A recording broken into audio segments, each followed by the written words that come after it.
Hello everyone, a very very good morning to all of you. Welcome to JRF Adda. मैं अदिति आप लोगों के लिए एक बहुत ही इंपॉर्टेंट इन्फॉर्मेशन लेकर इस वीडियो के अंदर आई हूँ, जिसमें मैं आप सभी लोगों से डिस्कस करने वाली हूँ कि इस बारी आप लोगों का जो एग्जामिनेशन का एप्लीकेशन फॉर्म है वो रिलीज हुआ एक गाइडलाइन के साथ में, और उस गाइडलाइन के अंदर कुछ इंपॉर्टेंट पॉइंट्स है जिसको आपको रिमेंबर करना है अपना फॉर्म फिल करते समय। ये वीडियो मैं इसलिए भी बना रही हूँ क्योंकि पिछले साल जिस हिसाब से आप लोगों का रिजल्ट रिलीज हुआ था और रिजल्ट के बाद जब आपका सर्टिफिकेशन रिलीज हुआ उस दौरान बहुत सारे प्रॉब्लम्स थे जो बच्चों ने फेस किए। आपने नोटिस किया होगा कि लास्ट टाइम अपन को मेल करके भी अपने डॉक्यूमेंट्स को दोबारा से वेरीफाई भी करवाना पड़ा था। इसीलिए गाइडलाइन रिलीज की गई है और गाइडलाइन के अकॉर्डिंग ही कुछ इंपॉर्टेंट पॉइंट्स है जो मैं यहाँ पर आप लोगों से डिस्कस करूंगी। चैनल पर अगर आप नए आए हैं तो चैनल को जल्दी से कर लीजिए सब्सक्राइब। बहुत जल्दी अपन 50 के फैमिली होने वाले हैं। साथ ही साथ आप सभी लोगों को बता दूं कि अगर आपने जेआरएफ अड्डा एप्लीकेशन का क्रैश कोर्स अभी तक नहीं लिया है तो उसे भी आप ले सकते हो, जिसमें फेब्रुवरी और जून दोनों ही एग्जामिनेशन के लिए अपन प्रिपरेशन कर रहे हैं। 2 जून से यानी कल से इसे स्टार्ट ऑलरेडी अपन ने कर दिया है। क्रैश कोर्स में पेपर 1 और पेपर 1 के साथ साथ अपने 8 पेपर 2 है जो हम लोग यहाँ पर करवा रहे हैं।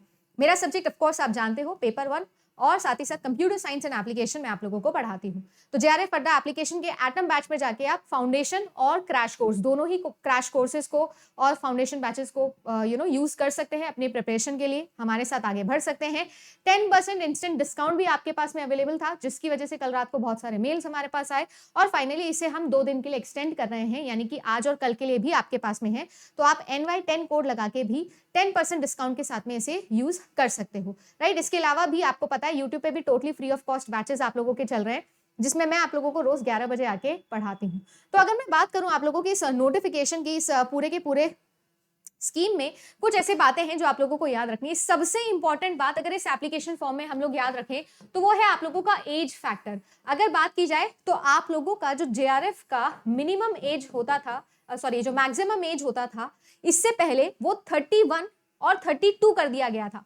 पिछले साल आप लोगों को अगर याद हो 2021 के बाद में जो एप्लीकेशन फॉर्म रिलीज हुए थे उसमें 1 साल का आप लोगों का एक्सटेंशन हुआ था जेआरएफ के एज लिमिट के लिए।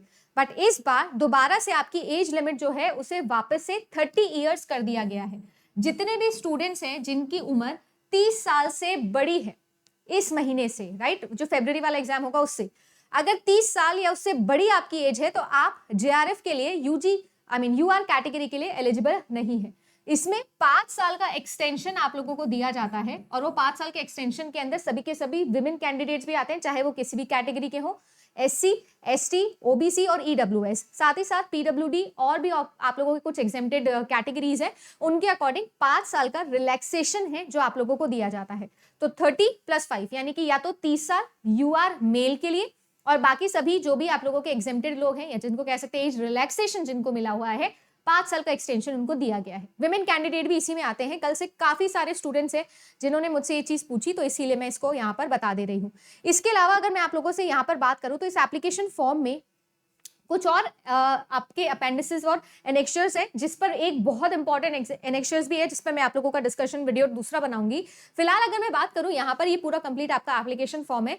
इस एप्लीकेशन फॉर्म में सबसे इंपॉर्टेंट चीज अगेन जो आप लोगों को यहाँ पर ध्यान रखनी है, वो सबसे इंपॉर्टेंट बात तो ये है कि आप लोगों का जो फी सबमिशन है वो जैसे बैंकिंग एग्जाम में होता है ना, बिल्कुल वैसे ही आपका जो फी सबमिशन है उसे अगले दिन 17 जनवरी को लास्ट डेट है और 18 जनवरी तक आपकी फी को सबमिट कर सकते हो, रात को 12 बजने से 10 मिनट पहले तक, ठीक है ना, 11:50 तक, 18 जनवरी के 11:50 तक आप लोग क्या कर सकते हो, अपना फी पेमेंट कर सकते हो।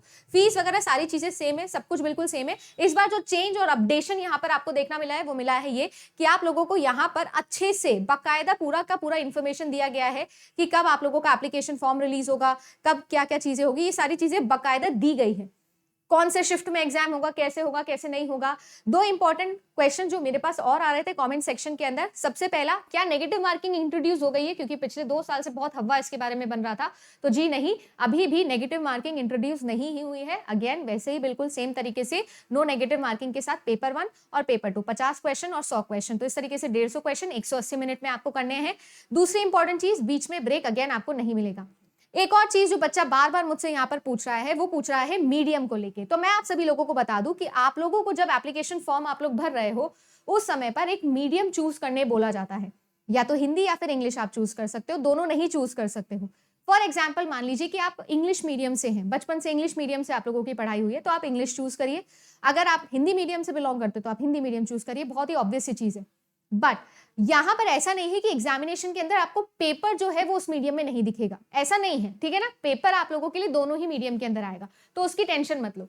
पिछले साल और इस साल के अंदर डिफरेंस जो हुआ था, यानी 2021 और 22 के पेपर में जो डिफरेंस हुआ था वो यही हुआ था कि 2021 में बहुत ज्यादा मिक्सचर हो गया था, एक ही पेज पे हिंदी और इंग्लिश दे दी थी, जिसकी वजह से बच्चे को बहुत प्रॉब्लम हो रही थी रीड करने में। पर 2022 में वो प्रॉब्लम भी सॉल्व हो गई। ऊपर चेंज लैंग्वेज का ऑप्शन दिया जाता है, जिसकी वजह से आप लैंग्वेज ऑफ द या medium of the language change कर सकते हो, ठीक है। तो ये डाउट भी आई होप कि आपका क्लियर हो गया होगा। इसके अलावा जो पॉइंट मुझे यहाँ पर बनाना था, वो पॉइंट ये बनाना था कुछ इंपॉर्टेंट पॉइंट्स के साथ में। आप सभी लोग अच्छे से जानते हैं 2022 के सर्टिफिकेशंस को डाउनलोड करते समय आपने नोटिस किया होगा कुछ बच्चों के सर्टिफिकेट्स डाउनलोड नहीं हो रहे थे, नेट का भी और जेआरएफ का भी, क्योंकि उन सभी लोगों ने अपनी पोस्ट ग्रेजुएशन के दौरान ही फॉर्म को सबमिट किया था। इस पर मैंने एक डिटेल वीडियो भी बनाया था जिसमें मैंने आपको बताई थी, घबराने वाली बात नहीं है।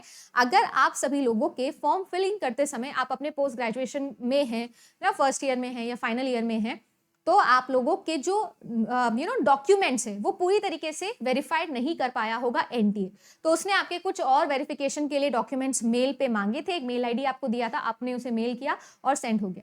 तो इस बार आप इस चीज का खास ध्यान रखिएगा कि आपके साथ ऐसा इशू ना हो। आपके पास में यहाँ डॉक्यूमेंट की बकायदा लिस्ट गिवन है कि जो जो डॉक्यूमेंट्स यहाँ पर रिक्वायर्ड होंगे, ज्यादा डॉक्यूमेंट्स रिक्वायर्ड नहीं होते हैं, उन डॉक्यूमेंट्स की लिस्ट के अकॉर्डिंग आप प्रॉपरली डेट के अनुसार अपने अपने फॉर्म्स फिल करिएगा। साथ ही साथ घबराने वाली बिल्कुल बात नहीं है। अगर आप पोस्ट ग्रेजुएशन के फर्स्ट ईयर में, तो ऐसा नहीं कि आप फॉर्म फिल नहीं कर सकते, 100% कर सकते हैं।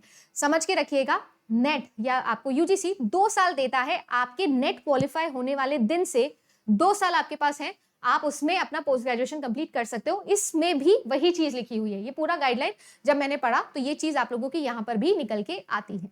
तो ये सारी कुछ इंपॉर्टेंट अपडेट्स थी जो मुझे लगता था कि मैं आप लोगों से यहाँ पर डिस्कस करना चाहती हूँ। आधार कार्ड का खास ध्यान रखेंगे, आपके जो रोल नंबर है, पोस्ट ग्रेजुएशन का जो रोल नंबर है उसका खास ध्यान रखेंगे, और इसके अलावा आपकी जो फोटोग्राफ्स है और आपका जो सिग्नेचर है उसका खास ध्यान रखेंगे। बाकी मुझे नहीं लगता कि इसमें ऐसा कुछ है जो आपके लिए डिफिकल्ट होगा या टीडियस होगा। मीडियम की बात कर ली, पेपर पैटर्न की मैंने बात कर ली, नेगेटिव मार्किंग की बात कर ली, एज रिलैक्सेशन की बात कर ली। इसके अलावा भी अगर आपके कोई डाउट और रह जाते हैं तो इस वीडियो के कॉमेंट सेक्शन को ओपन छोड़ा जा रहा है, और भी कोई डाउट आपको लगता है तो जरूर यहाँ पर आप मुझसे डिस्कस कर सकते हैं। आज के लिए बस इतना ही guys, thank you so much. इसके अलावा आप सभी लोगों को 11 बजे मिलूंगी पेपर 1 की क्लास के लिए, जो आप लोगों के लिए डेली होती है। अगर आपने फ्री बैच ज्वाइन नहीं किया तो उसे ज्वाइन करें, क्रैश कोर्स ज्वाइन करना चाहते हैं तो उसे भी आप ज्वाइन कर सकते हैं।